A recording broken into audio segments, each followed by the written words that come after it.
The following production is part of the We Be Geeks podcast collective.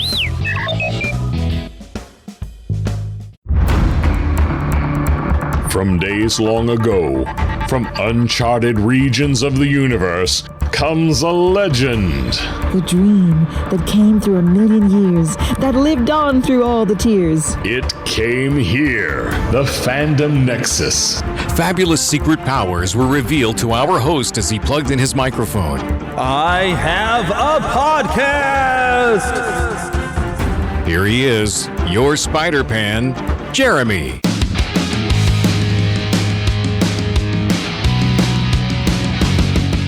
Hello, hello, hello.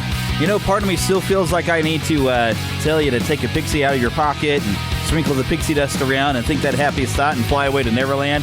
I mean, goodness, I was saying that for years, but I don't know. I feel like we've got a new direction here. Now it's the Fandom Nexus, and I guess we've said everything we need to say. This is where all of fandom, we get together and we enjoy various different fandoms, and it's the nexus of all realities right here, I guess. And so we're all here. But hi! Yes, so I've been introduced. I am Jeremy, also known as the Spider-Pan. I might have to explain that to you. Some of you might be new around here. You might have been attracted by this brand new title that we have here. And so you might not know anything about me and why I'm known as the Spider-Pan. It is a possibility, right? So one of these days we'll have to talk about that and how you can become an official Lost Boy or Pixie, because, you know, we're still a Neverland type of show. So, you know, it still holds valid. It's kind of what we've been doing for a long time. So, yeah, we're going to get into the show. I've got a lot of fun things to talk about. It's just me this week, but we've got a lot of things going on with some stuff going on in the parks, a lot of different things with some games and toys. And, oh, by the way, this last weekend, the E3, Electronic Entertainment Expo happened. And so there's a lot of new gaming news. I'm going to get into a little bit of that. Plus, we'll talk about Loki, now on Disney Plus, which I'm at the point where I've watched 2 episodes, so I'll talk about my thoughts on that series. Also, we'll get into a little bit of history of Loki and the TVA, all here on this week's episode of the Fandom Nexus. So, all right, so the first things first, usually we like to go through and we talk about, what have you been watching on Disney Plus? And, of course, I suppose it's obvious I've been watching the Loki series. The review, of course, of that will come later. And also, I finally got caught up today on the episodes of Star Wars The Bad Batch, which I've heard say that it's pretty much like a new season of the Clone Wars. In a lot of ways, I think it is. It just really seems to pick up after that final season and has just been continuing the story with some new characters. And I'm still enjoying it. I'm still having a really great time with it. I really wish Philip could have joined me today, because on the What Have You Been Playing front, of course, I'm still playing Animal Crossing. I was super excited at the beginning, like last week or last show. I was talking about here as we began the month and we got into the summer season, that it was like all this new stuff suddenly popped out, right? All these new items, there were sharks to get fish out and catch, and all these different new things. Well, I'm finding less and less sharks are available now for me to catch, and I'm kind of running into that spot where I'm getting into that same rut where almost like, okay, well, here we are. I'm catching more sea bass. I'm still having some fun playing with it, and I've been developing my island, and now that I've had the KK Slider concert, I've got the ability to set up sidewalks a little easier, and so pathways going on my island. And so I'm kind of developing the island, and I'm up to, I think, a total of 10 residents here on the island, well, at least 10 homes, including my own. Of course, you do still have Timmy and Tommy Nook, who have their little store. You got Tom Nook and Isabel, who have the residential or help center right there in the middle. Tom Nook is apparently the one in charge, although I'm the one doing everything. I feel like I'm running the show. And then, of course, we do have the tailor shop over there with the Mabel sisters, or the Able sisters. I think Mabel was the name of the main one. The hedgehogs or porcupines, whichever they are. But, yeah, I've been enjoying that. And so we have all these different residents, and, of course, them in there in the shop. And I think I've got as many people living on the island as needs be, so now I can kind of get creative and, set up little areas around the island. And one thing I have discovered I now have a red corner, a blue corner, and a neutral corner. So with 2 neutral corners and a red and a blue corner, I've set up a little, I guess a boxing ring or wrestling ring. I'm more of a wrestling fan than a boxing fan. But I've set up a ring, and I've got a little luchador bobblehead sitting next to it. I've got a ring bell nearby. I even put a weight bench nearby it, and a fighting game, arcade game nearby the area, and even a DJ table up at the top of it. So it's kind of a fun area. The unfortunate thing is you can't climb in and out of the ring because it's just like an object that's there. But it's kind of neat to have it there. I just wish I could do something with it. And then, of course, now every Saturday, KK Slider has a concert, and I get benefits if I show up over there and attend a concert. And if I only request that KK Slider plays the song that he picks out, then I get a new song that I can add into my registry on every music device that I have, which I have been finding some of my characters are now singing along if they come near, because I have some stuff out in the open. Over the DJ booth, I've seen some characters come by and they'll just dance. I've got a series of stalls that are supposed to be set up like they're selling coffee or whatever, and I have a record player and some speakers kind of in the middle of it, and I've seen one of my characters go over that and start singing along with the song that was playing. So it's kind of fun watching everybody interact with that. So I'm still having fun with the Animal Crossing, and I've got all but one fossil, and I'll have all my fossils in the museum on that. So I'm still enjoying that. But I wish Philip was here because I wanted to talk about this deck builder game that I found, and I guess it's just generally a DC Comics deck builder. I got it at a garage sale along with this Justice League strategy game. I don't know how many years ago this came out, but this deck builder, Philip and I finally got a chance to sit down and play it, and my goodness, it was a whole lot of fun, and it's super creative. The basic idea is everybody starts out with a small deck, and you have punches which give you a +1 power, and then you have some vulnerabilities which give you nothing. And every round, you're going to draw a hand of things, and then whatever power you have, you use that to purchase something you add to your deck, which could be a minor villain or some gear or a power or something like that. And your overall goal is to collect these super villains. And once all the supervillains are gone, or if you run out of decks, cards for the deck of where you're trying to purchase from, the game ends, and then you count up these victory points you get on each card. But you're trying to defeat these supervillains because they're the most valuable one. And I found it really, really fun and creative. The game says that Ra's al Ghul, or Ra's al Ghul, whatever you want to call him, he is always on top of your supervillain deck. So he's the first villain you get to battle. And his fun ability with that card is when you win that card, you never discard him. You just put him back on the bottom of your deck. So he's like Lazarus pitting and recycling himself every time. But all the cards have like these neat creative things that, their own way bring their powers into the game in a very believable way.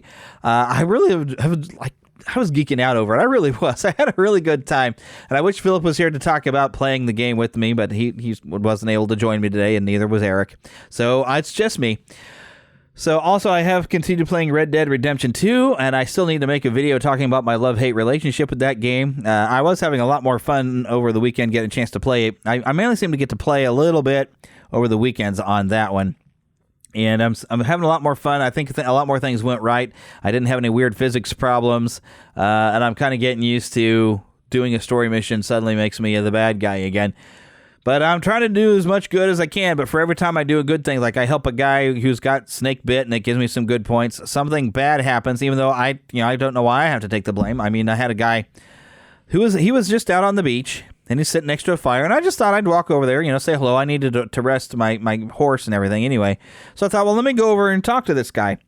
And well, as I walked over, he got all antsy, and he pulled his gun, and I hit a button, a dialogue choice kind of thing to diffuse the situation. And okay, never mind. He doesn't want me here. So I was turning around. I was walking to my horse, and as I'm getting on the horse, he takes a shot at me. So I turn around and I gun him down. Now, guess what happens? I get a negative point. It's like I did something bad. I didn't do anything bad. I just defended myself. So yeah, so there was a lot of odd things that happened. I've even had one of these rival gangs that were. They were trying to free one of their buddies, and I went and I tried to help the law enforcement that was keeping him in the wagon. I ended up killing all the gang members, and then I went ahead and just shot the guy in the that they were trying to rescue anyway, because I figured, because he was like, I'm gonna go tell the authorities all about you, and I'm like, no, you're not. Boom. Because last thing I needed was something else that was going to make me seem like a bad guy. So, yeah, I'm still having fun with that game, but it's very, very odd. But yeah, I'm going to play through. I'm going to finish that one. But yeah, Animal Crossing is still taking most of my daily time when I get a chance to sit and game. I definitely play Animal Crossing. But anyways, let's get on with a bit of news.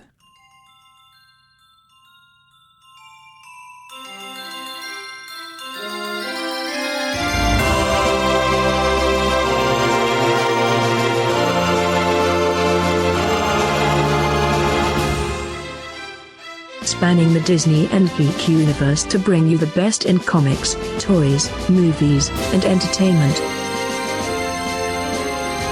This is news from around Neverland. Well, one of the biggest things that happened for those of you who still listen in for some Disney Parks news from me is you are not required to wear a mask anymore. Especially, of course, you're vaccinated. They're wanting to make sure everybody's vaccinated, I figure. But you can go to the parks without wearing a mask outdoors. But when you get onto a line or you go indoors somewhere, they do want you to still wear a mask when you're in close proximity to other people. Well, that's, we're seeing some restrictions loosen up a little bit in Walt Disney World. I have heard that Disneyland may have also done the same thing. Starting on, I believe, the 15th. As I'm recording that would have been yesterday. So apparently that is moving along, and we're slowly getting those restrictions changed. And I think even very soon they are going to let outside residents, so you don't have to live in California in order to go to Disneyland. So that is coming up very, very soon. Something else I came across, Bob Gurr, Imagineer, Disney Imagineer, and I've seen some videos even on YouTube where his name has popped up on working a lot of different animatronics for movies, I think even for Universal. Bob Gurr has just done about everything, but he is turning 90 this year, and Fandom Productions is having a 90th birthday luau on Saturday, September 25th at 7 p.m. out in Anaheim, California at the Highway 39 Event Center. Now, this is expensive. $175 will get you general admission, and there are 50 available $260 VIP admissions.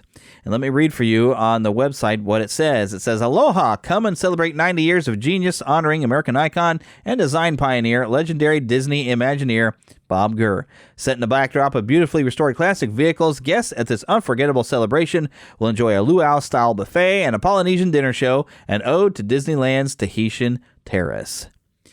So yeah, a lot of different fun stuff. There's a lot more to read about there that you can find at all Fandom Productions /Bob's-90th-birthday-luau.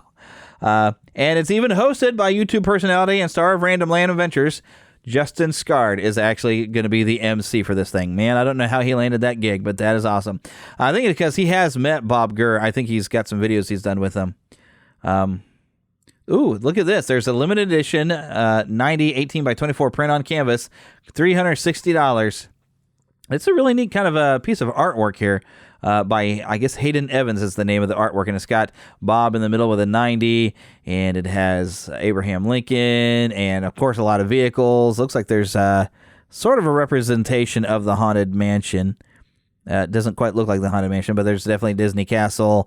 You can see the monorail on here. Just a lot of different attractions represented here. Oh, look, Adventures in Inner Space even represented.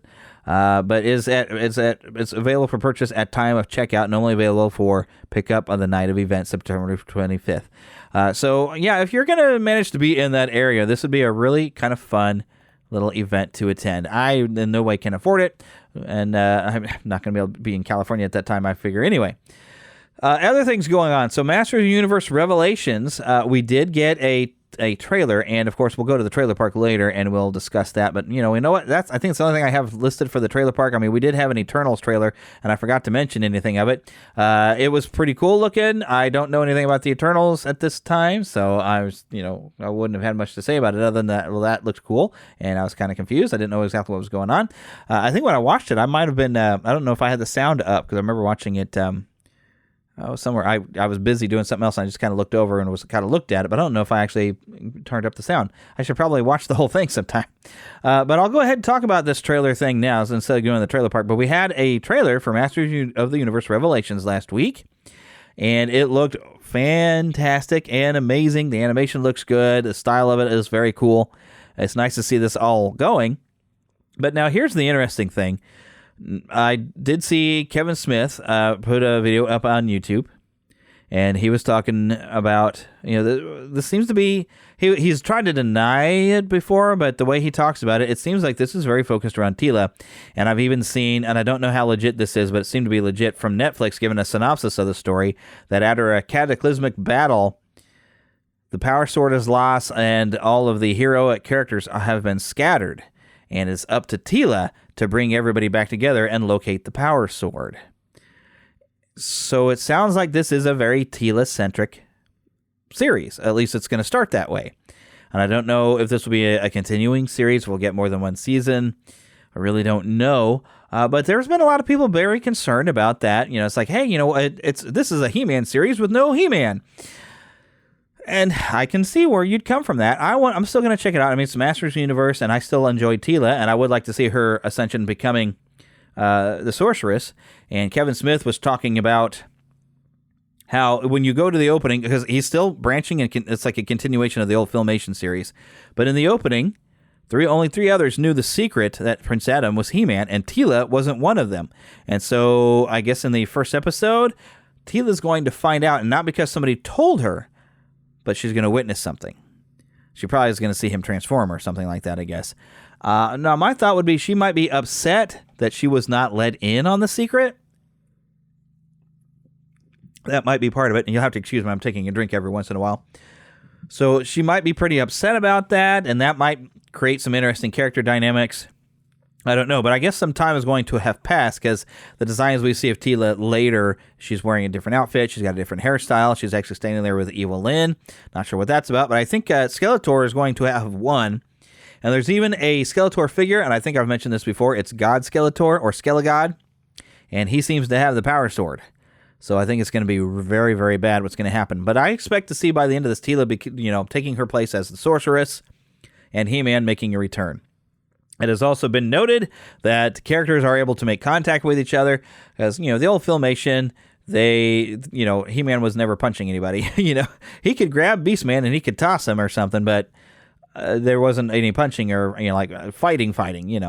That seems to be a different case this time. So this is supposed to be aimed more at all of us who grew up watching Masters of the Universe or collecting Masters of the Universe in some fashion, and so we're adults and we can handle it, right? So there will be later on a He-Man and the Masters of the Universe series, a computer animated on Netflix that is aimed for the kids, and so the kids will enjoy that. One thing I did find also interesting, I had heard something about this, but I hadn't seen it yet, but I was watching a Pixel Dan video, and they have these little miniatures, macro miniatures. Now, I'm not talking about the, there's a certain particular toy line that's, reminds me of Lego a little bit, but you put together little tiny versions of figures that are posable, and you can put together vehicles, and those are actually fairly expensive even. But this is as an exclusive to the Dollar Tree store, and they're little miniature figures that are pre-posed. They're like little statues, and so far they only have, I believe, 5 of them. There's a He-Man, a Skeletor, a Merman, an Orko, and a Man-at-Arms. And those are apparently out at Dollar Tree stores. I went and looked at on the website for the Dollar Tree, and for $24 you can buy a case of them, which I guess then you could resell the other ones, I suppose. So, which speaking of reselling stuff, I did actually resell something on eBay, and I have been looking for different revenue streams because I'm still struggling at things. But I am. You might want to look into this. Maybe somebody can help me out with this. I am auditioning to do some audiobooks, and if I get to do some audiobooks, I will tell you about it here. And so you can go, and if you would be interested in any audiobooks that I read, you can come and check it out. I will let you know about the books, because the book sales will, of course, help me to get paid for recording these audiobooks. So I'll appreciate it if I get to do a book if you purchase some. They will be available on Audible.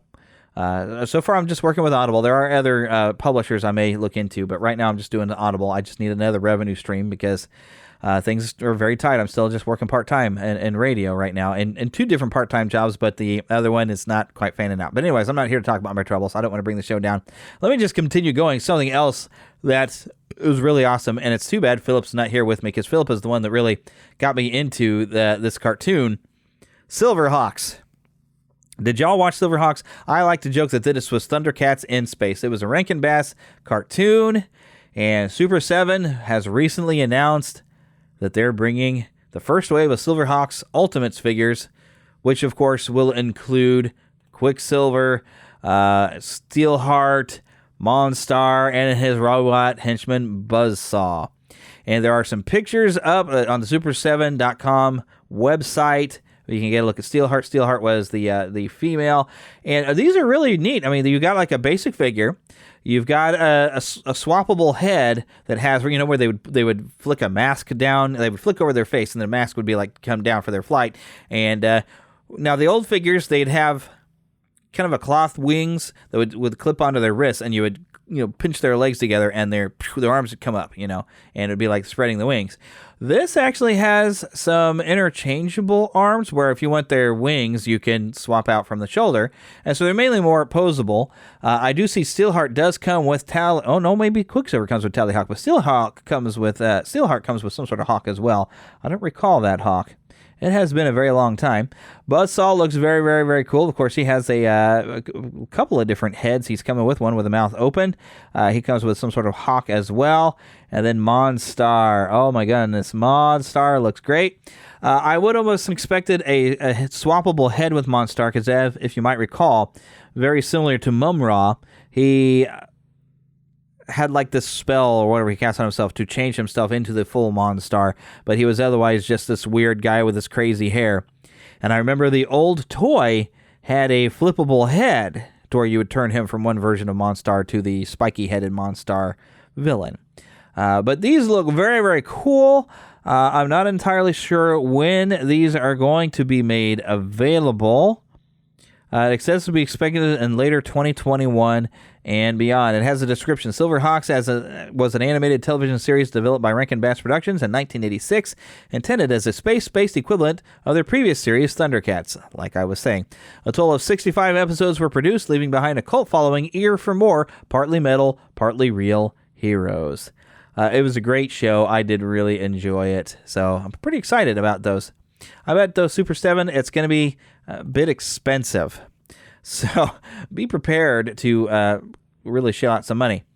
McDonald's is going to have Luca toys.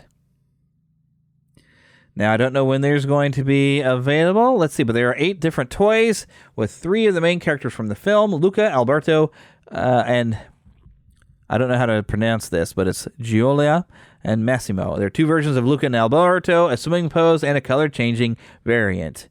Now, I guess the color-changing variant would be that, you could make them look like when they're turning into their fish monster forms or sea monster forms. There is also, on the Happy Meal app, there's going to be some activities. And there's coloring sheets on the Happy Meal website. Luca is coming out Friday, the 18th of June. Oh, golly, that's this Friday. So, of course, I will have a review for you on that one. And it does have, I bet the toys are probably available at McDonald's even right now. If they're not there right now, they will be there, I'm sure, by next week. So you can collect one of these little Luca toys by visiting McDonald's and getting a Happy Meal, or just purchasing the toy directly. The 5th Indiana Jones film is in production. We're in the 2nd week as I record this. Now, I have learned a couple of things. I think they're filming around in England right now. But it's being directed by James Mangold. This is the guy, he directed Logan and also Walk the Line, which, I mean, he's really good at doing some various serious type of movies. And, he's did some action there with Logan. The thing is, I want to wait until I see something. But, Spielberg, without Lucas and Spielberg on these, I worry for what we get for Indiana Jones. Granted, last time they gave us an Indiana Jones film, they gave us Kingdom of the Crystal Skull, which we don't talk about. It doesn't exist. Even though if I have video evidence of me being there because I was filming because I was about to go away on a honeymoon trip, or anniversary, rather. I had been married 5 years. My wife and I went out to that, and then the next day we left out of town. And I got video of us out in the parking lot hanging out because it's on my birthday. And we went on my birthday to see that movie. And there's still some good stuff about it. It's just the overall, really, that's what it is? It's kind of bad. But James Mangold is good director. I just don't know, can he recapture what Steven Spielberg and George Lucas did? Because they were drawing from stuff they'd enjoyed when they were younger. I mean, mainly like George Lucas.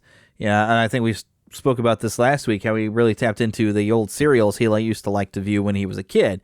And James Mangold, I don't know how old he is, but I don't know if he has that similar experience, or can he at least tap into having experienced the Raiders of the Lost Ark, and the Indiana Jones films as maybe when he was young. And what about those he enjoyed, and to bring that to life. So I'm hoping he does manage to recapture that. But if they don't have a John Williams score, it's just going to no be good. No be good. That's a bad sentence structure, but it's just, it's just going to be missing something. Other thing that I saw this week, Loki Charms. Yeah, that's right, you heard me, Loki Charms. This is supposed to be out in stores. I haven't seen it yet, but I haven't seen that there's a Ghostbusters cereal that's been put back out for Ghostbusters Afterlife. I haven't seen that cereal out there. I haven't seen Loki Charms. But basically it's Lucky Charms, but Loki has taken it over. That'd be worth keeping the box. It's a very, very neat box. Speaking of box, I just realized I think my Patrick Mahomes box of Patrick Mahomes cereal is missing. I don't see it up on my desk. It must have fallen down behind. Anyways, sidetracked. But yeah, I would probably keep the box, as it's really neat artwork that I've seen in pictures of Loki drawn in a very Lucky style, I guess. Lucky the leprechaun. He's kind of stylized like that. So it's very cool, very neat. I would probably keep the box after I eat the cereal. And yes, I would probably eat the cereal because, yes. Something else that I found out, I guess this came out from last week, and, some people may be a little nervous about this, but, this might not be such a bad thing. Rob Zombie has confirmed to The Hollywood Reporter that he is directing a reboot of The Monsters. Now, this is going to be a reboot movie. Now, there have been attempts at making a Monsters reboot, a television series. I think even somebody, they've done some TV films, but they've never quite seemed to recapture everything of the Monsters. There's a description here. The Monsters was a 1964 sitcom about a family of friendly monsters who relocated from Transylvania to an American suburb. The show ran for just 2 seasons, along with similarly premised spooky comedy, The Addams Family. Yet despite their brief runs, both shows cast a rather long shadow over popular culture in the decades since. Now, The Addams Family has been rebooted again with an animated film that I didn't see because it didn't really look very good. I must say, I really didn't. It didn't appeal to me from the look of it. But a lot of people, because, okay, when you consider Rob Zombie has done, House of a Thousand Corpses, The Devil's Rejects, and he rebooted Halloween, he's known for very gory, highly eviscerative horror films. And this is The Monsters. Now, he would have the sensibilities, I think, to do The Monsters. I've never seen him do anything with comedy, because this should be fun, it should be light and funny, and really reflect what the Monsters were. The Monsters didn't realize that they were horrible. The Addams Family, especially when they rebooted the movie, they kind of acknowledged they were horrible people, but they thought everybody was like them, I guess, or something. The Monsters just figure everybody else is just ugly. They're just not as good looking as we are, and our poor niece in Maryland is just not as pretty as we are, but that's okay. They had a different sentimentality, but they didn't realize that they were weird looking to us, to regular people. They just, tried to fit in. And that was part of the comedy. And, Rob Zombie, I could see his sensibilities and his style really making something interesting of this, but, I understand those who would be concerned that he would he's more of a horror guy. And so he might go too far. So hopefully he strikes a good balance to bring in the comedy. But of course, he's directing it. He is not writing the script. So another thing we've got, and I hope I'm saying her name right, Issa Rae has just joined the cast of Spider-Man Into the Spider-Verse sequel. She will be playing Spider-Woman. She is an actor, a writer, producer, a director, and executive. So she's been in something called Insecure, which I've not heard of before. But, you got a lot of returning characters. Shemek, I don't know if I can say his name, Shemek Moore, who played Miles Morales. Haley Steinfeld playing Gwen Stacy again. So we got a lot of the returning cast. I'm not sure exactly who is going to be the villain, but we do still have Phil Lord and Christopher Miller as writing a screenplay. So this, should be just as much fun as the original. But it'll be nice to see how they handle Spider-Woman. Spider-Woman could be a villain for the part of it if you just kind of introduce the character, because she was part of a Hydra thing at one point. and that she could become a hero by the end. And I should pull up my Twitter account real fast. I actually just saw that there was some new casting for the She-Hulk series. She-Hulk is coming to Disney Plus very soon, and I did see that there was some casting announced from the British Glamour magazine. Jamila Jamil is going to be playing Titania, and they already do have... you would know her, I guess, if you watched The Good Place. Apparently she is on there. But they already do have people cast as She-Hulk herself. Let's see here. Yep, described as a comedy, the show's head writer is Jessica Gao of Rick and Morty and will be co-directed by Kat Corio, Single Parents, and Anu Valia, Never Have I Ever. So it should be, they're expecting it to be very funny. But there we go. It is Orphan Black's Tatiana Maslany will be playing Jennifer Walters, who gets the super strength and green skin after a blood transfusion she gets from her cousin, Bruce Banner, the Hulk. So Jennifer never loses her cool. And according to the comics, she's always the She-Hulk, even during the day when she's doubling up as a lawyer, which is recent. When she first became She-Hulk, she was very much out of control, and she's learned to gain the control, and she's now learned to even control over her transformation, so she just prefers to stay as She-Hulk all the time. But that was not the way it started, so I don't know where we're going to dive into with this series. They're aiming at comedy, which they've always had some fun with She-Hulk and had a few laughs with her. She's always been a fun character. I've got a few issues, and it was quite funny. I have enjoyed it. So something else that I saw this week, so IMAX is F9. That's, I believe, Fast and Furious 9. But it's F9. The IMAX version is going to have an extended preview of Jurassic World Dominion. I got this on a tweet from Sam Neill. So if you're interested in Jurassic World Dominion, well, go see F9 in an IMAX theater. You'll get an expanded preview. Of course, I'll just wait for a regular trailer to be online, and I'll just watch that. I'm probably not going to see the movie because for those of you who have been with the show a long time realize that I did not like the second Jurassic World movie. They did some really, really dumb things with that film, and I'm out because the premise of the third film is really going to continue off the stupid decision made at the end of the second movie that was entirely stupid. So I'm not watching. I'm just not. I'm done.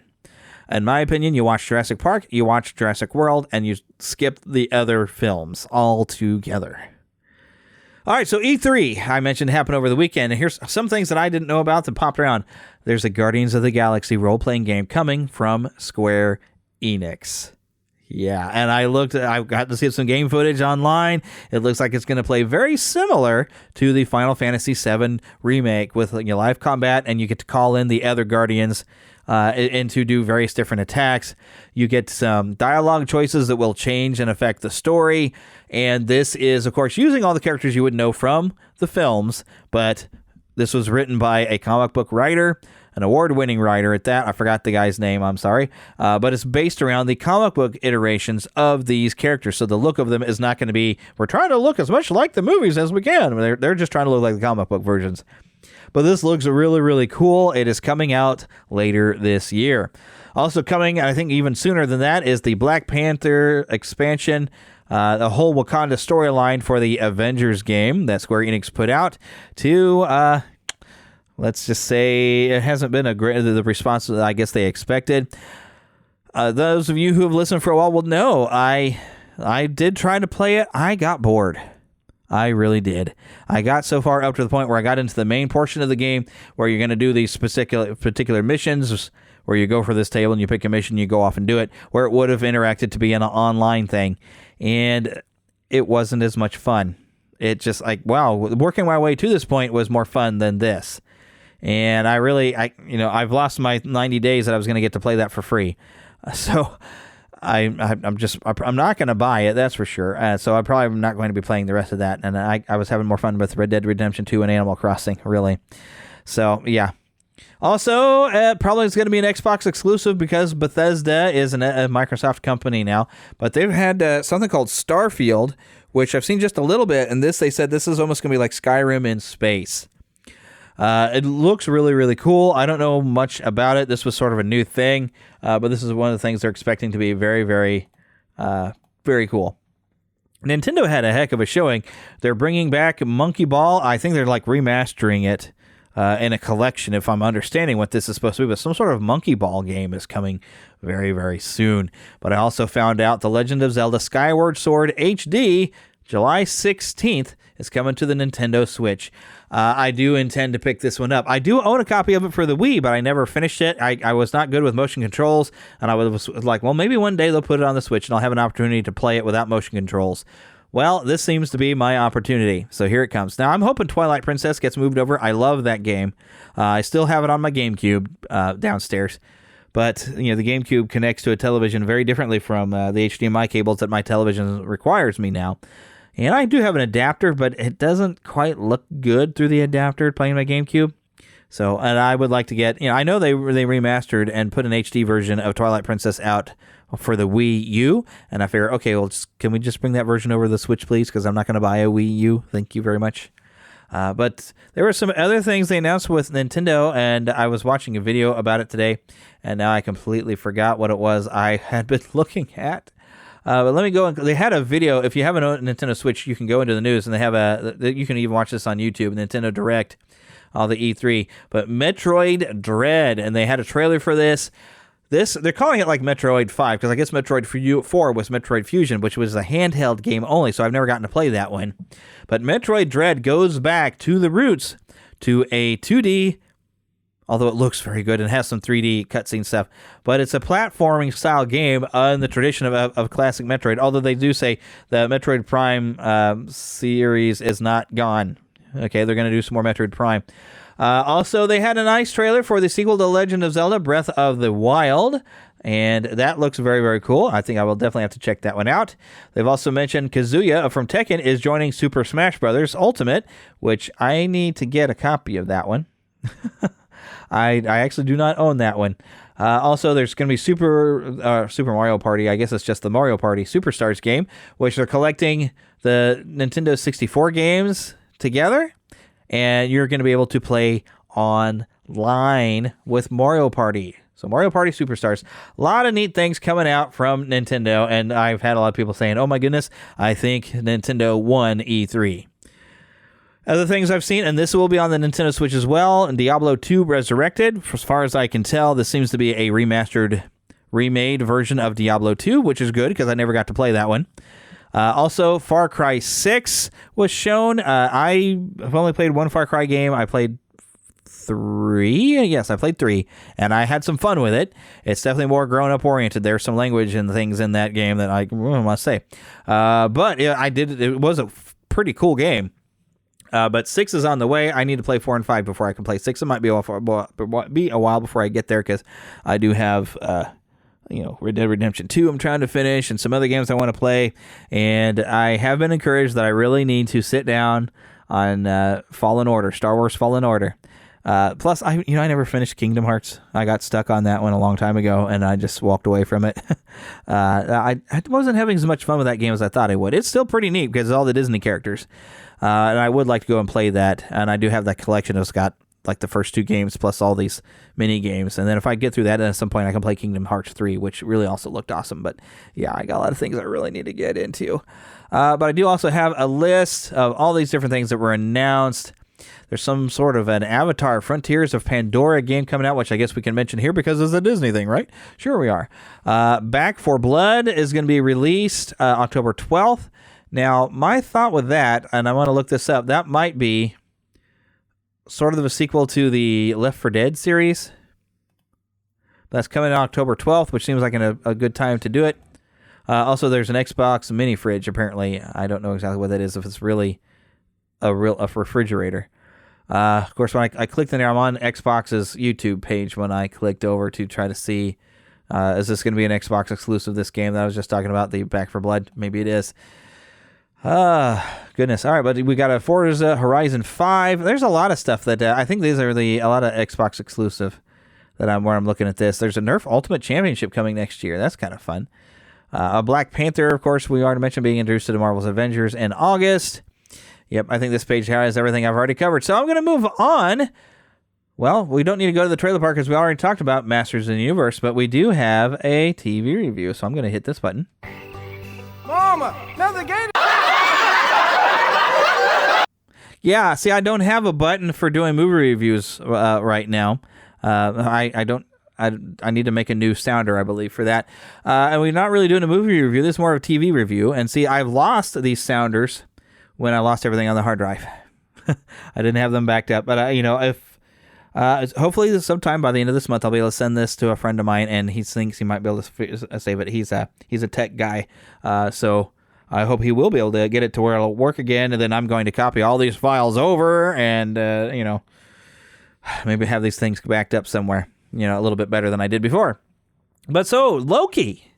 I've watched 2 episodes. I don't want to spoil the second episode so much for you, although it was one of the biggest premieres apparently Disney Plus has had, because we're all excited. We've been enjoying Tom Hiddleston playing the character of Loki, and it's been fun getting back to a Loki that is fresh off the first Avengers film and is still a villain, and he hasn't had all that character growth that we've seen in Thor Ragnarok or in Thor The Dark World. We've seen him have a lot of character growth since then, and so now we're going back to him not having any. But it is interesting. He has gotten to see where the timeline is supposed to be of who he's become, and I do appreciate. I was worried it was going to we're magically going to boing, change him into the more heroic type of Loki that we started to see in the end. And it's nice to see in the second episode he did not get changed into a more heroic Loki. He's still after his own ends, and you don't know if he's really going to be good or bad. He's still very much the anti-hero, but he's Loki being Loki, and that's what we love about him. And it's been a lot of fun in both of the episodes, seeing him with the TVA and the interesting mystery of who it is that he's hunting, who is causing problems within multiple time streams. And well, of course, I guess they're trying to get all these time streams all together into one time stream is sort of the premise of the TVA. But it's nice. It's kind of an interesting mystery because you don't know. It seems to be a version of Loki out there, but we don't know what the motivations of this other Loki, what they happen to be. And so it's going to be interesting watching this mystery unravel. I don't really want to say too much more other than that I'm enjoying it. It's very intriguing. It's not a very action-oriented type of series, but it is very, very cool and very, very funny. Owen Wilson is just charming as Mobius. But I suppose we really shouldn't be too surprised about that. Owen Wilson is just being Owen Wilson. We just love him. He's Lightning McQueen. But yeah, it's been a very, very enjoyable series. And it's nice having these Marvel television series that are just the same production quality of a film. They're putting a lot of money into that, and it's really, really, I think, been worth it. And oh my goodness, I've actually seen Marvel has some merchandise of the little time clock character that's voiced by Tara Strong. Oh my goodness, I think I need one of these t-shirts. That is really fun. They got coffee mugs and t-shirts. Oh, these are adorable. And drinking things and socks. Oh my goodness. I'm going to be looking around like at a Walmart and Target and see if I can find some of the merchandise with that character. It's this fun little clock character, and I love this 1930s style animated. It looks like something on a Cuphead. But I wanted to also bring in and talk about the comic book versions, or how you like to say, of some things you'll see in the show, like the Time Variance Authority, or TVA. And I'm reading directly from Marvel.com. And it says the Time Variance Authority is an agency concerned with monitoring realities throughout the multiverse and attempting to keep temporal interference to a minimum. They operate from the null time zone dimension in which time cannot be interfered with and have a working relationship with time travelers such as Kang the Conqueror. I'm going to jump in here and say that, hey, that's kind of important because Kang the Conqueror, from what we've heard, will be the next big bad in the Marvel Cinematic Universe. The TVA's highest authority is their director, Mr. Alternity. Beneath him are various administrators, such as an identical clone, including Mr. Mobius, M. Mobius, Mr. Ouroboros, Mr. Paradox, Mr. Tesseract. Oh, I guess, and Mr. Tesseract. I'm sorry, I didn't read that very well. The TVA uses a virtual infinite number of chronomonitors, faceless men who sit before computers in the Hall of Chronometry that monitor every event of the timeline to which they have been assigned. There is a chronomonitor. That's a heck of a word. That's a chronomonitor for every timeline in existence, with one created every time a reality comes into being. When time travel or reality warps occur within their assigned reality, the chronomonitors alert the administrators through the tachyon impulses, and the administrators determine how to proceed. The TVA's warriors are the Minutemen, an army of soldiers produced via cloning and cybernetics and wearing suits of power armor. The Minutemen are led by the Justices, temporal patrol officers with the authority to time travel and solve the TVA's problems. The most well-known of their number is Justice Peace, who was once sent to Earth 616, that's the main Marvel universe that we know, to eliminate the murderous Zaniac. The TVA also employs various freelance operatives. The TVA has the power to discontinue timelines, virtually erasing them from history. They have also used their power to incarcerate time travelers such as Arno Stark, the Iron Man of Earth 8410, circa 2020 AD. The TVA once employed a band of robots called the Incinerators to help maintain the timelines, but the Incinerators took their mission too seriously, causing massive damage. The TVA released the Incinerators from their service, but they continued in their mission, often opposed by Professor Justin Alphonse Gamble, a former TVA agent turned adventurer. Now, they had a very complicated thing of how they came to be, and it does involve like some timekeepers. That they actually, the timekeepers were kind of created out of a thing. I watched a video, which I really should remember on YouTube, the video. This guy does a really good job of collecting history and shows you some of the comic books and tries to tell you a lot of the story of things. But I think that gives a lot of the basic information you need. There's a lot of more things on the Marvel website that you could read. So it goes on for a while, but I think it'd be boring for you if I just sat and read this whole thing to you. Besides, I have more stuff I want to get into. I thought it'd be fun to also dive in a little bit on Loki, Prince of Asgard, Odin's son, rightful heir of Jotunheim, and god of mischief, is burdened with glorious purpose. His desire to be a king drives him to sow chaos in Asgard. In his lust for power, he extends his reach to Earth, where he believes they need a ruler and encounters unlikely heroes that interfere with his schemes. Let's read directly from Marvel's website, shall we?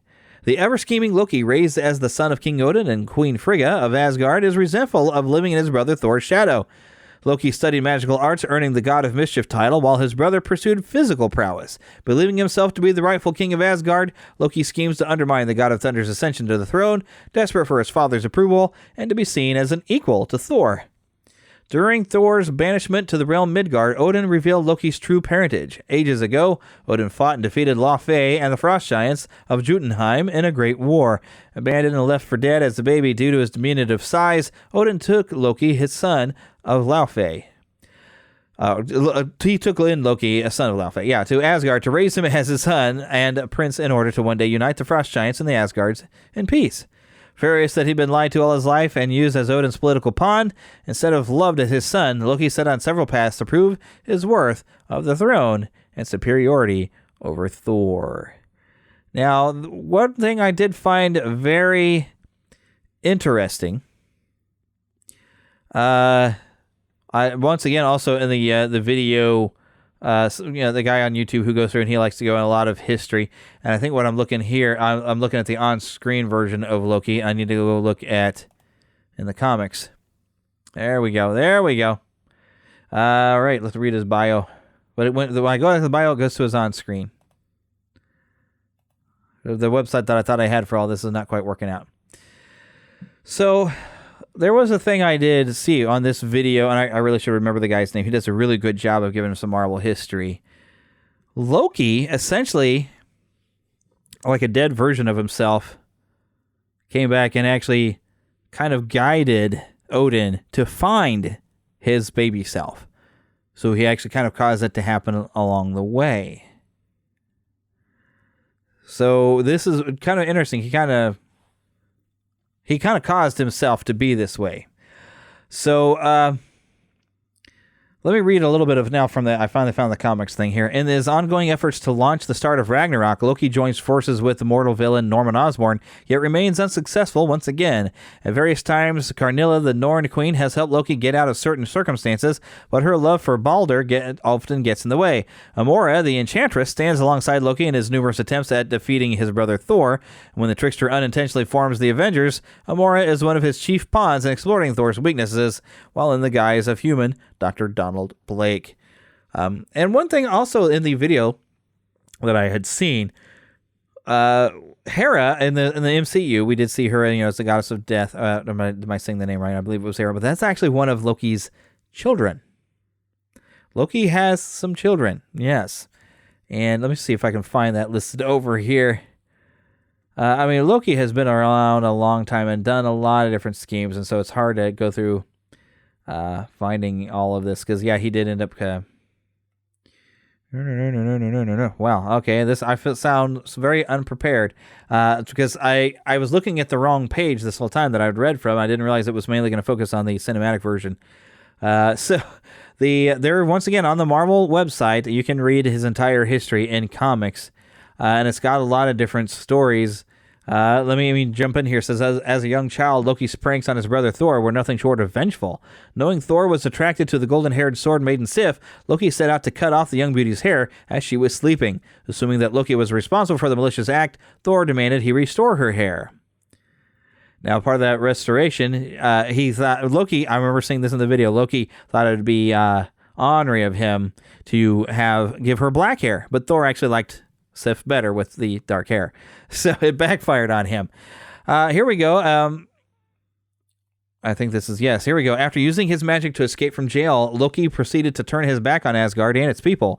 Mating with the goddess Angerboda, they produced 3 offspring: Jormungand, the Midgard serpent, Fenris wolf, and Hela. I think I said it earlier. Hela, the goddess of death. Sticking to his wicked ways, Loki deceived the goddess Sign by posing as her true love, Theoric, and convinced her to marry him. So there it was. I knew that he had like some children. I wanted to make sure I read that. But yeah, so that's some of the history of Loki.